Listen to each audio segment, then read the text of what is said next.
And we're back with Bedtime Stories, Grown-Up Edition, Notorious 5, Part 17. When we left off, Salima told the family about Angera's recent trip to New York City, where she met Miss Bernie. After telling the Queen Mother that if she truly believed that Angera is connected to the plot against her life, she would have to break her Angera's confidence, Selena dropped a bomb on the family.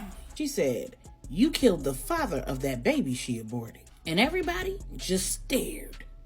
Then she said, "Over the years, she's told me bits and pieces of her life, usually while she was under the influence. So from what I've pieced together, around the time when the family home was attacked, she was seeing an older man." The Queen Mother said, "Jira was almost 16 years old."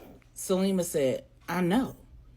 And apparently, he was a gangster who she met through his association with the family. But he wasn't from Trinidad. The day of the attack, he came by her school and told her where and when to meet him that night. Apparently, she had been sneaking out the house, so she snuck out by climbing out of her bedroom window. And while she was on her way to the meetup spot, the family home was ambushed. She waited for the man for like 30 minutes, and when she got ready to head back home, he appeared out of nowhere. He told her that she needed to get home and not to tell anyone that she had left the house or that she was seeing him. If she did, then he was going to break up with her. She was in love and pregnant and didn't know what was going on at the house, so she agreed. When she got there, she climbed in through her bedroom window as usual. And when she saw the damage, she ran from room to room.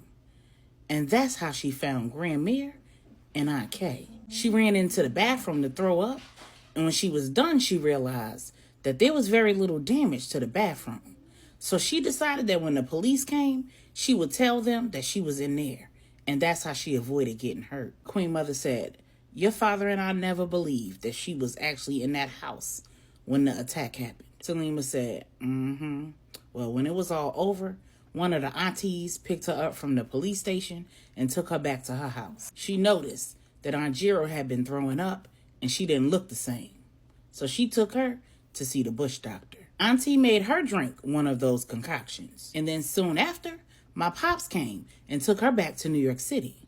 The Queen Mother said, "And she stayed with us for a little while." Salima said, "Yep, that's what she told me.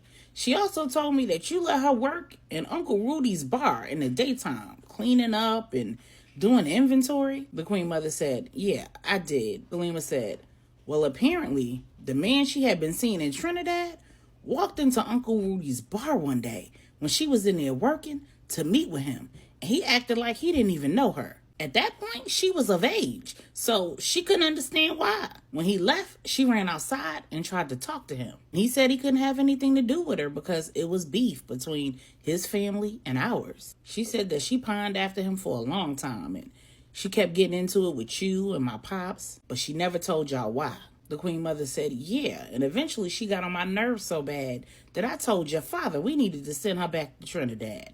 I thought she was homesick." Salima said, "Yeah, and at some point later, I think it was like around the same time that you went missing, that man showed up in Trinidad again, and he found Aunt Jira. They started messing around again, and then one day he said he was going to New York, but he would be back for her. He left and never came back. Some days after that, my pops came back to Trinidad and made her come with him back to New York City. That's when she found out that you was missing.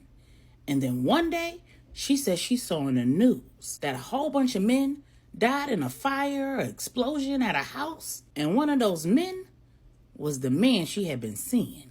The whole family just looked at each other in shock. The man that Angera was in love with, was messing with as a minor, got pregnant by, and rekindled things with, was a member of the Ramirez family. Q said, "So when he went back to Trinidad, he probably used Jira to get information about Medea. And that's how they were able to find her in New York." Queen Mother said, "So she's ultimately the one responsible for my son's death. You know what this means, right?" After a few moments of silence, Q asked, "So Salima, did anything else happen in New York when Aunt Jira was there visiting?" Salima, barely able to contain herself, because she was emotional, realizing that she just signed her Aunt Jira's death certificate. Told the family that a week later, Aunt Jira got sick and she had to take her to the hospital.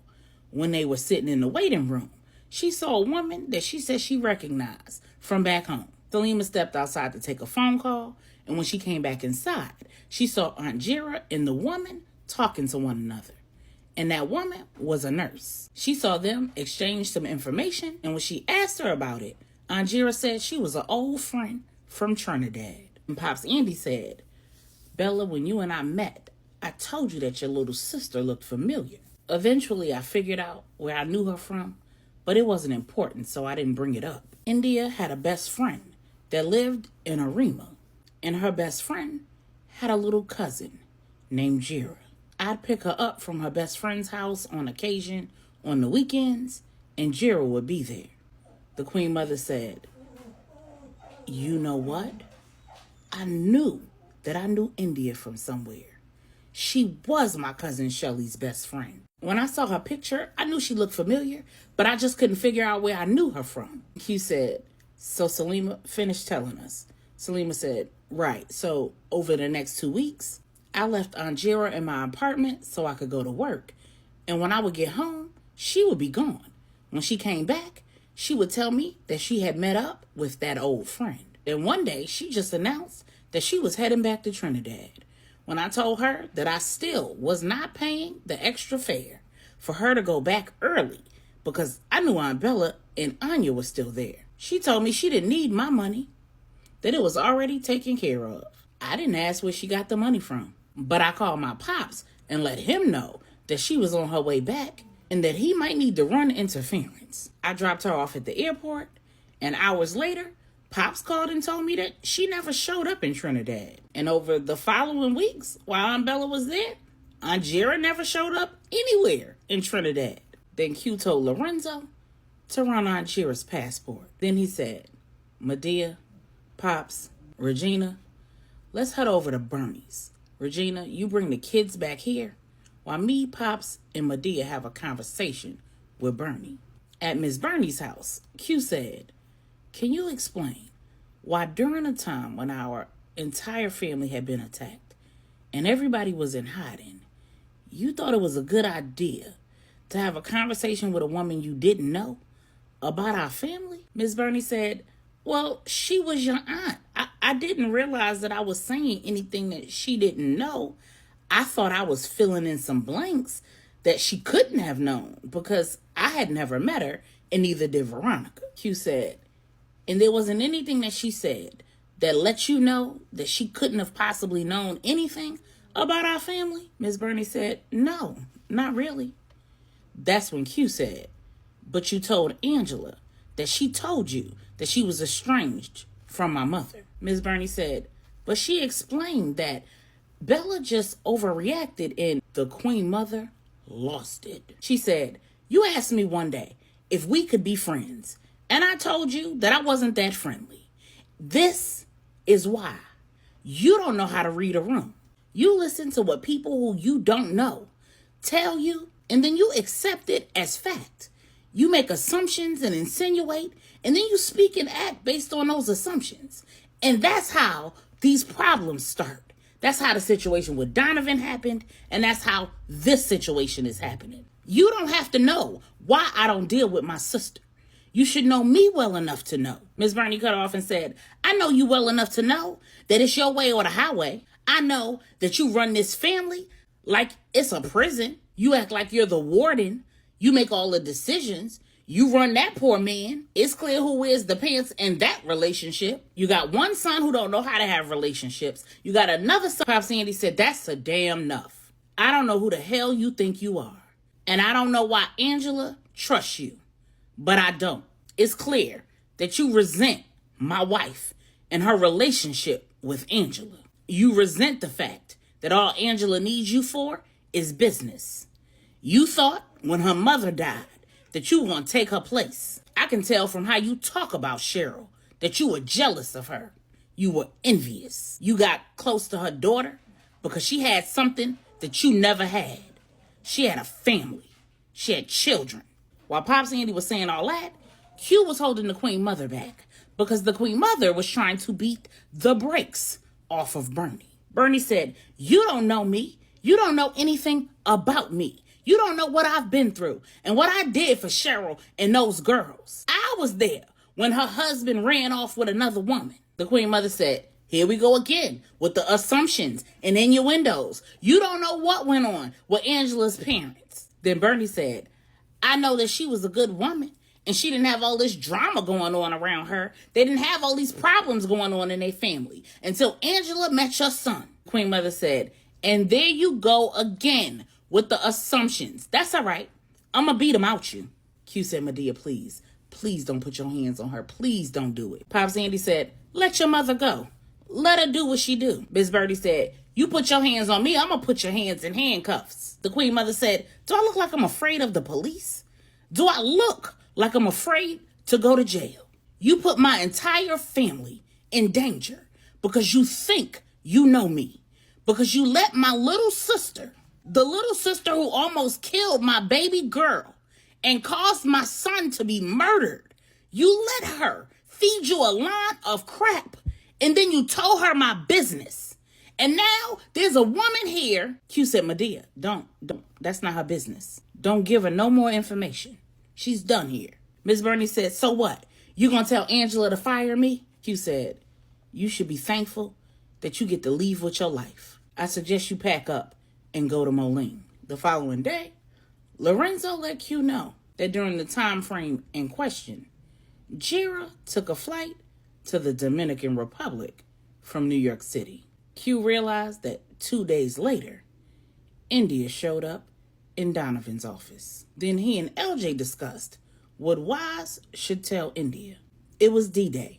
Wise was supposed to follow Pops Andy home and give India the address. Q said, "India's got to be running out of time. Donovan is putting in some serious work in the DR with the families. JR needs to get his hands on the Queen Mother in order to have any kind of leverage. He needs to stop the families from completely obliterating his operation and eliminating every member of his and his crew's family." LJ said, "Well, Wise could tell India that when he followed Pops turned onto Maribel's private drive. In order to access Maribel's estate, you have to drive down a private road about a quarter of a mile. Then you reach a security gate. You have to be let in from that gate, and then you have to drive a little more than another quarter mile before you get to the guard gate that's manned by an armed security guard." So LJ said he can say that when Pops Andy turned on that road, he just kept going because he was scared that he was going to get caught. Q said, "I like that. Let me call Maribel." When he ran the plan by Maribel, she said, "Just give them my address. I wish they would pull up on my property. It's been a long time since I had the opportunity to get my hands dirty." Q said, "Say what?" "I swear my brother like 'em spicy." Then he and Maribel laughed and he ended the call. When LJ went to call Brianna to give her the instructions to give them to Wise, Q said, "Nah, tell her to have Wise come over here to the firm and put some PIs on him to make sure he's not followed. Because I got to tell you something." When the call was complete, Q said, "So last night, Woody and Wise saw Detective Erickson at their hotel." LJ said, "Detective Erickson?" Q said, "The detective who was responsible for investigating the death of King and his crew." LJ said, "Word?" Q said, "Word. And the last time I saw that man, he told Woody he'd see him again. And he told me to stay on the right side of the law." LJ said, "If he's still in law enforcement, there could be a lot of different reasons why he'd have a reason to come to Texas." Q said, "Those were my thoughts initially. But when Wise and Woody was leaving the hotel and they saw him, they ducked back in. Woody ran up to his room, packed up, and checked out, while Wise hid in the shadows and kept an eye on Detective Erickson. Woody exited through the back, got in his car, and got in position. Then Wise went to his room, packed up, and relocated to another hotel. When Woody called me this morning, I put a rotation on Erickson. So far, he's been the DPD, the FBI field office, and Belle Dawn. LJ said, damn. Q said, thankfully, neither the Queen Mother or Anya were there, and the staff already know what's up, so they wouldn't give him their personal information. LJ said, so what we gonna do, bro? Q said, well, Woody getting ready to head to Denver. He's gonna be out of town for the weekend. And Erickson is familiar with Wise, too. So I'm gonna have to involve Uncle Samuel's men on this.